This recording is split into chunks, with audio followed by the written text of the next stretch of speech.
The entrepreneurship of Ms. Minkoff marching down the aisle and is always breaking the rules. This was wonderful. An outdoor fashion show directly on the streets south of Houston. This is, did you learn to do that? Did you take model walk lessons? You know, I've been practicing for a long time. I was really hoping I did an okay job. What do you think? It looked great. I think you look more natural. They're always like this.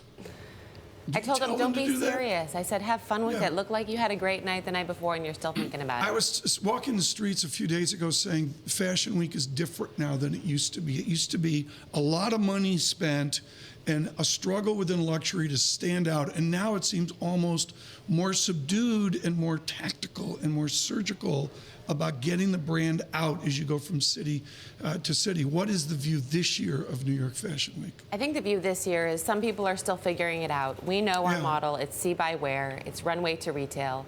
And I think our view is the closer we can get to our goods being on the consumer from the time she sees them on the runway show is the ultimate, you know, what we want. So that's everything we're doing to tighten that, and that's why we did it in front of our store on Green Street. How do you adapt and adjust to the mega brands in luxury? You're in the trenches of the sausage making of New York fashion. We love that you do that, but then how do you battle the juggernauts that are out there? I think my co-founder and I really value the fact that we own a majority of our company and we can be nimble and fast. And we can have a creative idea without the corporate layers, and then we can do something like have a runway show on the streets of New York. Is Zara and H&M, are they your friend or are they your enemy? I mean, they do the same thing, but you do it at such a luxury level.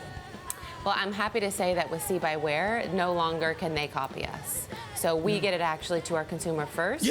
There's no longer that 6-month delay that they can get it in the stores before me. Tell me about Madison Avenue or the Madison Avenues in the 10 or 12 major cities out there selling Rebecca Minkoff. I see, not that I see empty stores, but I see turnover of stores. Tell me about bricks and mortar luxury right now. I think brick and mortar is going through an extreme transition, and I think you're going to see more and more brick and mortar stores going through needing to figure out what their experience is for the consumer. It's no longer about just going in and shopping. It's what is the added benefit and experience you're going to have with your consumer once you're there.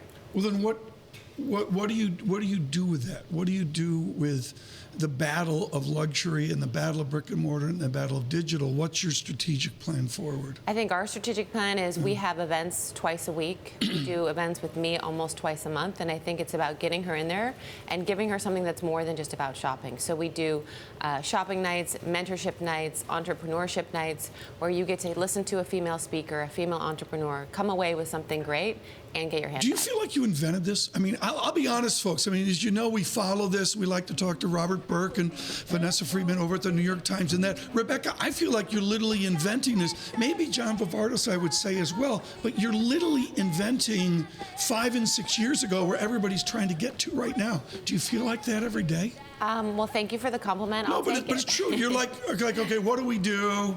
This is all changing, and you just say, let's go, right? I think the goal is, with Ori and I, is to be nimble, to be quick, and to keep disrupting areas that we see that are broken. And traditional brick and mortar needs something more.